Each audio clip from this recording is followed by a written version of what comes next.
Chers frères et sœurs, le Seigneur Jésus-Christ. Aujourd'hui, nous allons parler la petite biographie de la Vierge Marie. Petite biographie. Qui est Marie? Qui est Marie, la mère de Jésus-Christ? Qui est donc cette femme qui a eu la grâce de porter la mère de notre Sauveur? D'où elle vient? Marie, Vierge Marie, elle a d'abord plusieurs noms. On l'appelle tantôt la Vierge Marie à cause de sa virginité perpétuelle après la naissance de Jésus. On l'appelle tantôt Notre-Dame selon les lieux où elle apparaît. Notre-Dame de Lourdes, elle apparaît à Lourdes. Notre-Dame de Fatima, elle apparaît à Fatima. Notre-Dame de Mont-Légion, elle apparaît à Mont-Légion. Notre-Dame de Guadeloupe, Notre-Dame de Medjugorje, Notre-Dame de la Salette, Notre-Dame de la Paix. Bref, tout dépend du lieu où elle apparaît. On l'appelle aussi la Reine du Ciel. On l'appelle aussi Marie de Nazareth. Mais qui est donc cette femme? De là des tigres. Tout ça, ça des tigres. De là des tigres. Qui est cette fille? Marie est une fille juive. Une femme juive. Ses parents s'appellent Anne et Joachim. Voilà. D'après les témoignages de sang qu'on a vu, Anne-Marie est issue de 2 tribus. Son père, Joachim, était de la tribu de Juda, la tribu royale. Tandis que Anne, sa mère, était de la tribu de Lévi, la tribu sacerdotale. Anne est descendant de Aaron, Aaron qui est le prêtre. Donc, c'est vraiment la tribu sacerdotale. Anne est une descendante d'Aaron. Et la Bible le prouve quand, lors de l'annonciation à Marie, lorsque l'ange Gabriel salue Marie, elle lui dit que ta parente Élisabeth, elle a son 6e mois de grossesse. Oh, dans l'évangile de Saint-Luc, on nous dit que Marie, quand on parle de l'annonciation de Jean-Baptiste, Marie qui était mariée au prêtre Zacharie, était descendante d'Aaron, donc la tribu de Lévi, descendante d'Aaron. On voit bien donc que Marie descend d'Aaron. On sait que Anne, la mère de Marie, et Ismérie, qui est la mère d'Élisabeth, étaient des sœurs. C'était des sœurs. Ismérie est la grande sœur de Anne. Anne, la mère de la Vierge Marie. Sainte Anne. On l'appelle Sainte Anne. Ismérie, c'est la grande sœur de Sainte Anne, qui est la mère de la Vierge Marie. Donc, Élisabeth est la cousine directe de la Vierge Marie. Parce que leur maman était des sœurs. Donc, Anne vient de la tribu de Lévi, elle est descendante d'Aaron. Tandis que Joachim est de la tribu de Juda, descendant de la lignée de David. Voilà, donc, Jésus n'est pas seulement fils de David du plan légal, parce qu'on voit dans la tribu, dans la Bible, on voit seulement la généalogie de Jésus. Nous reviendrons dans une autre vidéo par la généalogie de Jésus, parce qu'on va encore parler de Marie. On va faire une vidéo dessus pour parler de la généalogie de Marie. Voilà. Mais il faut savoir que Marie est de la descendance. Jésus, elle prend les deux. Chez Joseph, c'est vraiment la lignée royale. Avec sa mère, Dieu a promis à l'autre que tu auras une descendance à David, de ton propre sang. Et Marie vient des deux, de la tribu de Juda et de Lévi. Donc on a associé 2 tribus, la tribu sacerdotale, la tribu royale. Ce qui fait de Jésus vrai ou prêt au roi et prêtre. Donc il cumule les deux, il est roi et il est prêtre. Voilà, il est roi et il est prêtre. Voilà, donc voilà ce qui concerne un peu les parents de Marie. Marie, quand elle est née, d'abord ses parents n'ont pas pu d'accoucher parce que ses parents ont perdu 20 ans après le mariage. Sainte Anne s'est mariée un peu très jeune dans la vingtaine, elle avait soit 20 à 24 ans environ. Elle a fait 20 ans de mariage sans avoir d'enfant. Et ce n'est qu'il a fallu du temps pour qu'elle conçoive la Vierge Marie. On va revenir quand on parlera de la naissance de la Vierge Marie. Mais elle a accouché, elle a promis au Seigneur que si Dieu lui donne un enfant, elle va consacrer cet enfant à Dieu. Un peu comme Anne, la mère de Samuel, a fait. Elle a dit au Seigneur, si tu me donnes un enfant, je vais te le consacrer. Quand elle a accouché de Samuel, elle a remis Samuel au temple. La même manière, Sainte Anne, la mère de la Vierge Marie, a fait la même promesse. Et quand la Vierge Marie a eu 3 ans, on l'a amenée au temple de Jérusalem où elle était confiée au prêtre. Donc, Marie a reçu l'éducation du temple, elle était consacrée à Dieu au temple, elle était au service de Dieu. Durant la conduite toute l'enfance, puisqu'après, quand elle est partie, elle n'est plus revenue. Jusqu'à même ses parents sont morts, elle n'est plus revenue. Elle était toute sa vie à Dieu. Maintenant, quand Marie a atteint la puberté, vous savez qu'avec les femmes, nous les femmes, il y a le problème des menstrues, les règles, comme certains disent. Or, dans la loi juive, quand vous allez lire le Pentateuque, le livre, surtout les Lévitiques, on dit que le sang de menstrues de la femme, c'est souillé. Donc, quand tu as les menstrues, on estime que tu es en état d'une impureté, donc, qui est temporaire. Donc, rester dans le temple, dans cet état, dérangeait les prêtres.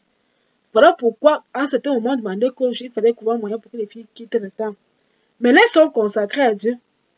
Il a donc 11 ans donc pensé à dire que puisque chez les jours, une femme ne pouvait pas rester seule.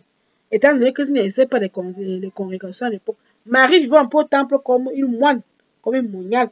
On pouvait dire que c'était la première fois que... Parce qu'au temple n'était pas seul au temple, il y avait beaucoup d'autres vierges. Il y avait beaucoup d'autres vierges au temple avec elle. Il y avait beaucoup de vierges que les parents venaient aussi consacrer. Donc ils vivaient un peu comme vous voyez les moines vivent au monastère. Donc ils n'étaient pas seuls, il y avait des moines. On peut dire que l'histoire de monastère vient de là. Marie vivait un peu comme une moine au monastère, elle était consacrée à Dieu. Elle était consacrée à Dieu comme une moine.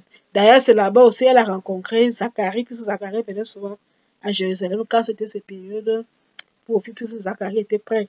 Elle a rencontré Zacharie là-bas au temple. Zacharie qui est le mari de sa grande cousine Élisabeth. Voilà, Marie est donc dans la puberté.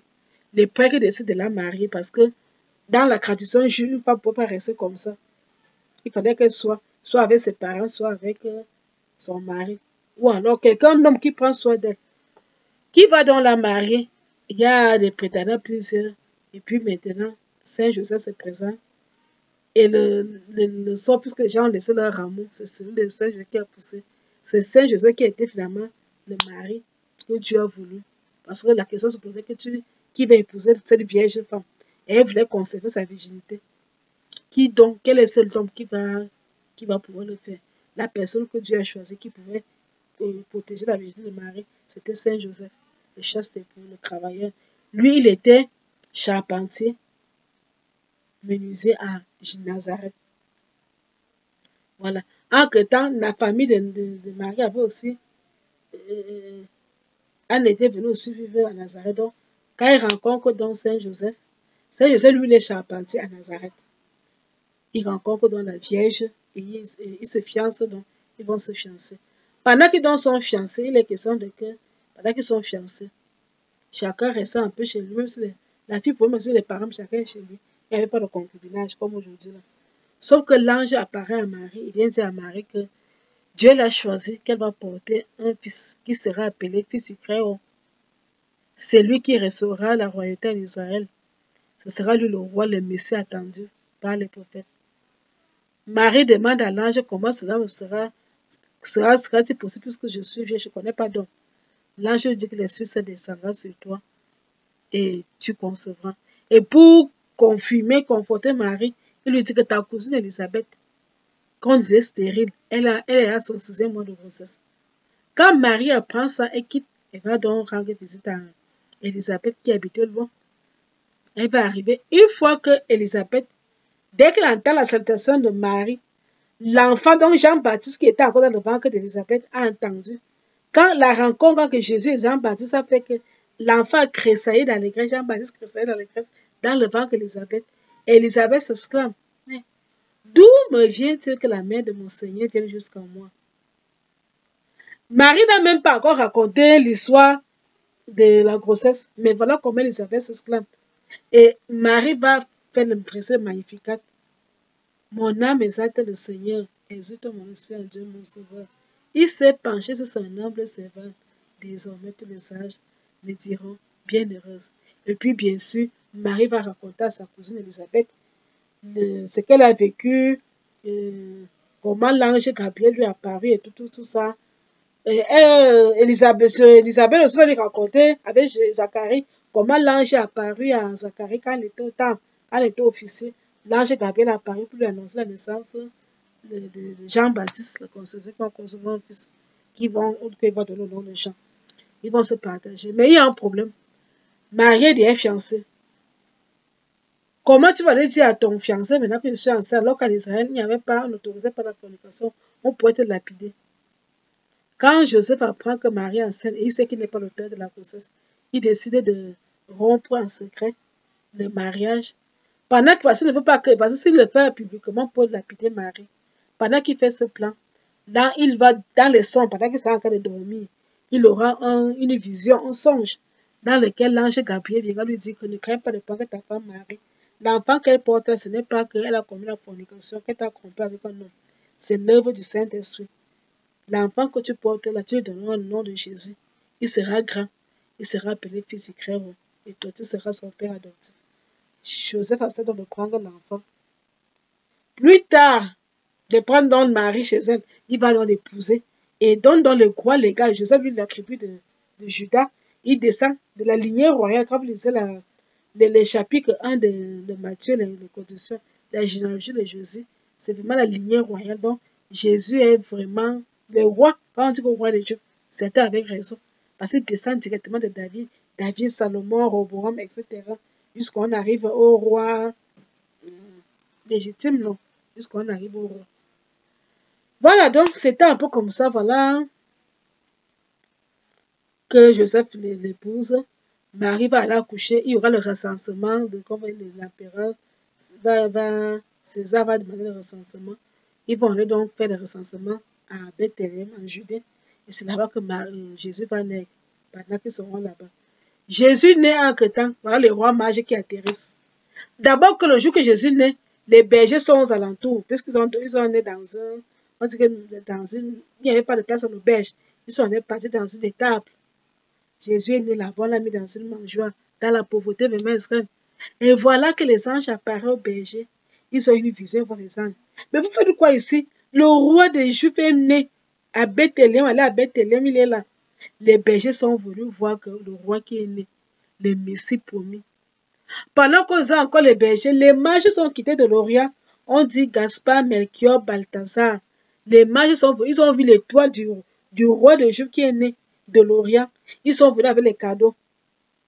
Les cadeaux, c'était quoi? L'or qui symbolise la royauté, la myrrhe qui fait référence à la passion du Christ et l'encens qui fait référence à la divinité de Jésus.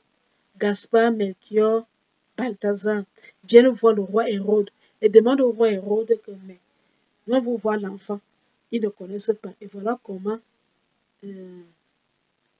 il va les indiquer à Bethléem. On va venir trouver Marie avec son fils et Joseph. Ils vont donner les cadeaux à Jésus. Et puis, il y aura le temps qu'Hérode va tuer l'enfant. L'ange Gabriel apparaît à Joseph. Marie va prendre l'enfant et sa famille fuir avec Joseph pour partir en Égypte. Marie va donc séjourner en Égypte. Elle va séjourner en Égypte jusqu'à ce que le roi Hérode le Grand meure. C'est son fils Hérode Tétra qui règne désormais en Galilée. Ils auront peur de venir. Ils auront peur d'aller retourner là-bas. Ils retournent donc. Ils viennent donc s'installer à Nazareth. Marie a connu beaucoup de drames parce que Saint Joseph est mort. Jésus avait encore commencé son ministère. Saint Joseph est mort. Jésus avait 28 ans, selon les sources. Si on fait que Marie a accouché à l'âge de 16 ans, elle a accouché Jésus à l'âge de 16 ans. Puis on dit que Marie est née le 8 septembre de l'an 20 avant Jésus. Elle avait 16 ans. Jésus même serait né entre moins 4 et moins 3. Ce n'est pas exactement moins 4 ou moins 3. C'est-à-dire que 3 avant nous, 4 avant nous, puisque c'est à cette période-là qu'on sait qu'Hérode le Grand est mort en l'an moins 4. C'est pour qu'on est sur cette période-là. Si on donc fait dans 28 plus 16 ans, on voit que la Vierge Marie perd donc son mari à l'âge de 28, 16, ça fait 46 ans. Voilà, 46 ans. 44 ans, autant pour moi. Elle devient veuve. Jésus devient chef de famille. 2 ans plus tard, Jésus commence son ministère public qui va durer 3 ans. Jésus commence le ministère, puis quand il a 30 ans, il achève à 33 ans.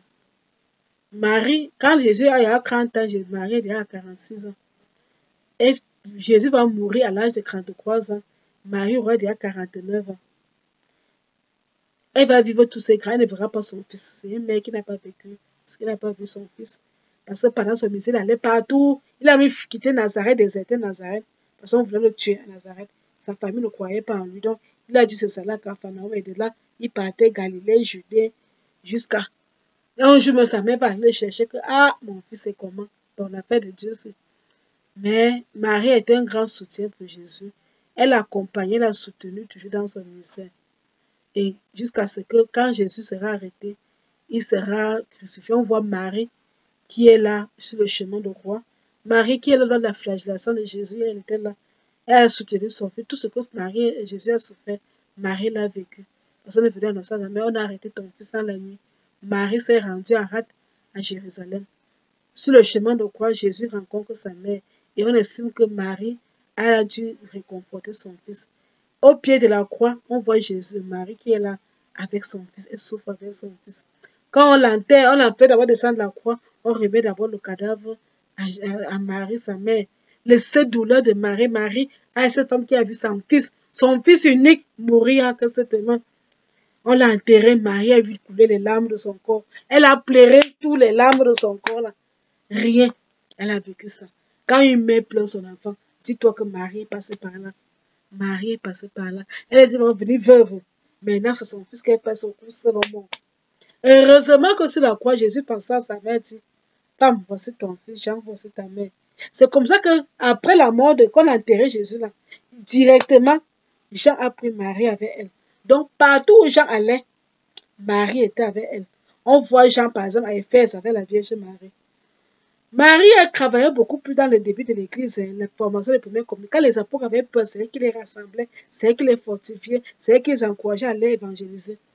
Quand Jésus doit envoyer le Saint-Esprit, parce que quand Jésus apparaît, il va aussi apparaître à sa mère. Il va faire la promesse à sa mère. Il va promettre à sa mère. Et puis, le Saint-Esprit, Marie sera au Cénacle avec les apôtres pour attendre le Saint-Esprit. Elle va faire la neuvaine préparatoire à la Pentecôte qui aura lieu au Cénacle. Elle va faire cette neuvaine-là. Le jour de la Pentecôte, elle sera avec les apôtres. Elle aussi va recevoir le Saint-Esprit comme les apôtres. Elle va recevoir le Saint-Esprit. Marie, on estime que Marie serait morte, selon le source, à l'âge de 58 ans. Tout dépend de. Parce que, vous savez, la Bible ne parle pas trop de l'histoire de Marie. Donc, on se réfère sur certains écrits, soit sur les historiens, soit sur les écrits des pères de l'Église, soit sur les écrits des mystiques, ou alors des évangiles apocryphes, notamment de l'évangile, du proto-évangile de Jacques, qu'on attribue jamais à Jacques le Mineur, Saint Jacques le Mineur, apôtre. Il y a aussi un autre pseudo-évangile de Saint Matthieu, Matthieu l'apôtre. Bon, ce sont les évangiles apocryphes. Mais dans tous les cas, qui nous donne des faits, parce que la Bible ne nous donne ni le nom des parents de Marie, ni comment elle est née, rien. Donc il y a plusieurs sources, mais beaucoup de saints, les pères de l'Église, Saint Augustin, Saint Éphrem, Saint Thomas d'Aquin et beaucoup d'autres pères de l'Église affirment beaucoup de ces faits, le confirment. La Vierge Marie est donc morte à Jérusalem. Mais quelques jours avant sa mort, elle est partie prier. D'ailleurs, c'est elle qui commande le chemin de croix. Quand Jésus est mort, elle partait tout le temps à Jérusalem, repassait partout Jésus est passé. Là où Jésus est tombé, elle met une pierre, elle met ici que mon fils est tombé. Elle s'arrête dans les médite. Elle part encore. C'est elle qui a fait qu'on ait les 14 chemins de croix qu'on a aujourd'hui. C'est grâce à la Vierge Marie parce qu'elle a toute première personne au monde à faire les chemins de croix. Et quand elle a commencé ça, les femmes se sont jointes à elle. Les d'autres chrétiens se sont joints à commencer à faire le chemin de croix. Et puis un jour, elle partait prier toujours au sépulcre. Quand l'ange lui apparaît, et l'ange lui annonce qu'elle va bientôt mourir. La vieille demande donc avant de mourir pour voir tous les apôtres. Ça doit les bénir. Et lui fait ses adieux comme une mère. Et puis maintenant, curieusement, les apôtres étaient éparpillés partout dans le monde. On ne sait pas quoi, par quel miracle, on voit seulement les apôtres arriver chacun venant de son pays. Ils sont arrivés à Jérusalem. Il n'y a que Thomas qui était un peu loin, qui arrivait en retard. Marie a eu le temps de dire adieu aux apôtres. Elle a reçu les derniers sacrements. On dit que ça a été célébré par Saint Pierre. Tous les apôtres étaient là. Elle a dit au revoir. Et elle est morte. Et quand elle est morte, on dit qu'une lumière apparut dans la chapelle est venue prendre. Jésus est venu avec les anges, accompagné de louanges. On a loué Dieu, les louanges à la Vierge. Et dans ce triomphe de louange, le Seigneur, son Fils, le Seigneur Jésus est venu chercher l'âme de la Vierge Marie, accompagnée des anges pour l'amener au ciel. Et puis, cette lumière est remontée au ciel. Et on a pris le corps de la Vierge Marie, on l'a enterré. Maintenant, quand Thomas arrive, comme Thomas lui n'aime pas toujours croire, il dit que si moi il ne croit pas, il ne croit pas. On dit que maman Marie est morte, il dit que la mère de qui peut mourir. Elle n'a même pas mouru sans moi. Moi, je veux me voir la tombe, là on parle de la tombe du mort. Elle dit que je veux me voir le corps, on ouvre la tombe. Mais quand on arrive la tombe, on ne voit plus le corps de Marie. Le corps a disparu. On voit seulement comment une crée lumineuse qui quitte de là où il y a le corps, comme quelque chose monte vers le ciel. C'est là on parlait de l'élévation corps et âme de la Vierge Marie. Jésus est venu chercher même le corps de sa mère. Il l'a élevé corps et âme. On n'a plus retrouvé le corps de la Vierge Marie. Bon, les apôtres ont fait le temps qu'ils ont fait et puis ils sont disséminés. On sait que Saint Jean a pris soin de la Vierge Marie jusqu'à sa mort pour obéir à l'ordre de son maître qui lui a demandé de s'occuper de sa mère. Voilà. Marie allait au ciel. On dit que le jour que Marie allait au ciel, elle a demandé à son frère pas au ciel. Et beaucoup d'âmes du purgatoire ont été libérées. Beaucoup d'âmes du purgatoire ont été libérées. Et après son élévation au ciel, elle a été couronnée comme la reine du ciel. Et depuis lors, Marie intercède pour nous depuis le paradis. Prions dans la bienheureuse Vierge Marie, notre maman, qu'elle intercède toujours pour nous, afin que le Seigneur se souvienne de nous et ait pitié de nous. C'était donc tout pour la petite histoire de la Vierge Marie. En tout, loué soit Jésus-Christ.